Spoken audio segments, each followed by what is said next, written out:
watching. I'm Bethany. I'm excited to make a Boho Kaleidoscope necklace with you today. Really cute little favors to give people. They would make great gifts for everyone you have to gift throughout the year. Be a great party to have, host people over. Everyone brings a little something to contribute for the supplies. Always use coupons when you go to the craft store. If you make something that you're proud of, go ahead and post it below the video. I would love to see what you make. I cut up tree branches into little pendant cookie size pieces for this. If you do this on your own, you're gonna wanna go find a branch that has fallen naturally, so it will already have died and fallen off of the tree. But you don't want it to be so old that the bugs have started getting into it or that the wood has kind of started to break down. You don't want it to be rotting. But it's so fun to cut up a piece of a tree and to see what's inside. Every single branch is gonna have different little features. Or you can go to the craft store, and I've even seen some of the hardware stores have tree cookies that you could use. But again, the neat thing about making your own is that you can decide what size you want them to be. You wanna do the exact same thing on both sides, because when you're walking around, it flips and you want to be able to see, you don't wanna see a raw side. So make sure that you do this process on both sides. Some of the wood will be soft and kind of have a feathery texture to it, and it won't have quite as sharp of a stamp to it. So you want to try to find pieces where it's a hardwood or it's a wood that has a nice smooth surface to it. Some of the supplies you will need are cord clasps, necklace clasps, and jump rings, pinch clasps, a good set of pliers, scissors, cord or leather cord, or you could also use chain. You'll need your tree cookies. You will want a drill to drill holes. You'll want to put your holes about 1 centimeter down from the top. It's important that you don't split the wood when you're drilling, so it needs to be far enough down that it doesn't split, but as close to the top as you can get. That way your pinch clasp will reach the hole. You'll also want a good stamp pad. I use a stamp pad called Stays On. It's a little more permanent than the average stamp pad. I even use it on plastic and glass, and it does pretty well. But you can use any stamp pad you want, and in fact, you can use any color of stamp pad you want. You will want some stamps, and I like the ones that are clear, and you're supposed to mount them on a stamp block before you use them. But I like the fact that when you're putting the clear ones on the stamp pad, you can see if the ink has evenly coated the entire stamp. So I like using them just the way they are, especially for this project. The other thing that I like about it is that as you're placing your flower or whatever kind of stamp you use, which you can use letters, you can use silhouettes, you can use any stamp you want. But the clear ones you can see through to where the wood is going to be positioned with the stamp, and I like that for this project. You will also want some beads, and you can decorate your cord as much as you want with as many beads as you want, but I kind of like keeping it classy with one nice focal point bead. But you want to make sure when you purchase the beads that the hole through the bead is going to be big enough that your cord or whatever kind of chain or leather you're using will fit through, and you're going to need to fit 2 double thickness through. You'll see that when we make it. If you don't want to attach your necklace clasp to the cord, you just don't want to buy all these pieces and put it together, you can go to the craft store and you can get cord necklaces ready-made. If you put your stamp on there and it's not quite as sharp as you want, it's not as dark as you want, or maybe a little piece of it didn't push down hard enough and you want to finish it up, use a Sharpie that's the same color as the stamp pad you're using to make sure that your stamp looks pretty. Sometimes the bark on the tree cookie will come off easily. If that happens, just go ahead and take it all off. If not, just leave it on. Before you start, if you're going to use a pinch clasp, You want to make sure that it fits on your tree cookie before you start decorating, because if it doesn't, like this one, it doesn't go all the way down to the hole. So if I spend my time decorating it, I will be disappointed. So I'm going to make sure that I get a tree cookie that fits this clasp. If I don't want to use a clasp and I just want to put the cord through it, which I will show in a little bit here, then it doesn't matter where the hole is, but I'm gonna go get a tree cookie that works with my clasp. So this one is a little thinner, just happened that way, and the clasp will reach down. So when I pinch it, it will look good. So I'm gonna go ahead and go with this one. It's okay if your tree cookies have blemishes.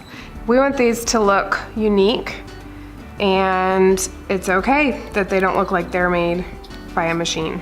So I have my stamp pad, and I'm gonna do a really good job of getting lots of ink on my stamp. I think it's better to have a little too much ink at this point than not enough. So then I'm going to place it where I want it on my piece of wood. You can center it or it can be off center. It's completely up to you. And make sure you tap it evenly all around. Don't push so hard that you're going to make your stamp bleed, and you definitely don't want it to shift or move at all during this process. So if you're doing this with a kid, maybe help them to make sure they're not pushing it around. And peel it off. And I have my texture on my piece of wood. And go ahead and do that to the other side again. So when you're wearing it, if your necklace is flipping around, it won't matter. And if you have a little area where you want to either bring something out, or you don't feel like your stamp did a good enough job, you can just use a Sharpie that matches what you used as your stamp color and kind of bring some of those areas back out. So when it comes to putting your piece of wood on a necklace, you can either use a pinch clasp or you can do without. Take your piece of cord that you have cut to the length that you want, put it around your neck, and decide how long you want your necklace to be. If you take both ends of your cord and put it through the hole in your necklace, and then go back through the loop,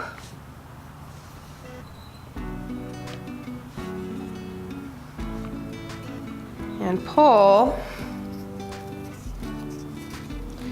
You don't have to use a pinch clasp. And especially if you're doing this with kids, they will be completely fine with this.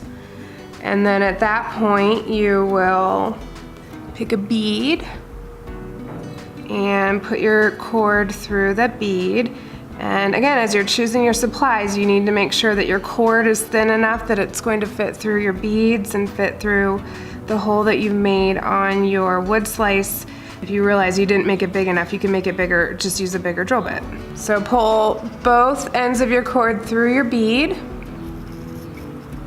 and you want to make sure that the ends are even, and you have a bead on your pendant. Or if you want to use a pinch clasp, you'll just take your clasp and open it up, and it will go on both sides of that hole, and you will just pinch, hence the name, pinch it shut, and use pliers if you need to make sure it's nice and tight in your pendant. Then you'll take your cord and put the cord through the pendant part on the top, and do the same thing. Put both ends through the bead that you chose and pull it through.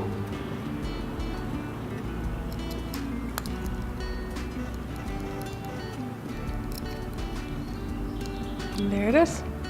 Again, make sure that your ends are even, and at this point you can still trim your necklace. If you found that it's too long, you can trim the ends off. But then we're going to take cord clasps, which are like a science fair poster board where the two sides come out. First thing we're gonna do is put a tiny dot of glue in the center of that science fair poster board. Your cord is not gonna go on the end where the little hoop is, it's gonna come in from the other direction. So pop your cord in there. Clasp the cord there with your fingers to hold it nice and tight, and we can trim it when we're done. But you're going to close the folds of the cord clasp one at a time. So you've got one folded over, and then you're going to fold over the other.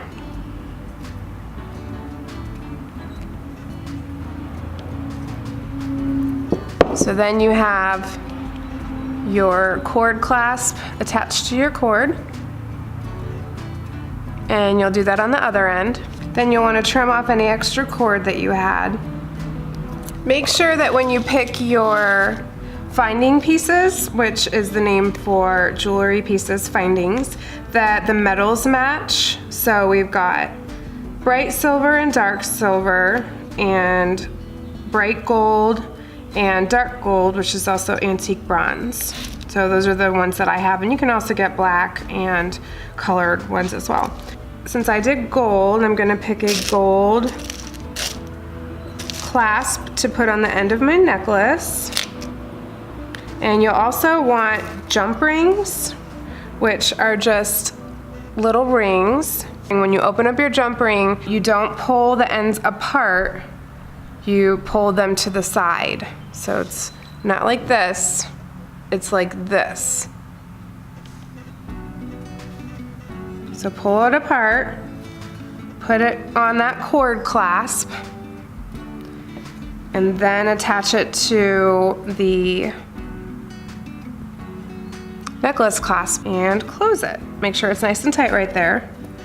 Open up your second jump ring, put it on the other part of the necklace clasp, and then you will attach it to the other end of your necklace where the cord clasp is, and close it. And you're done. And then the only thing you have left to do, you can either paint the wood, or you can use colored pencils, which is what I'm going to do when I have people over this coming week to make these with me. I have a coral thing going on here, so you'll just pick colored pencils that match, or paint. Make sure that your pencils are really sharp, and just add color to your necklace. This is the really fun part because it makes it look like a kaleidoscope, which is why I gave it the name that it is. And some people will take a really long time and do it really detailed, and other people will just slap on color really quickly.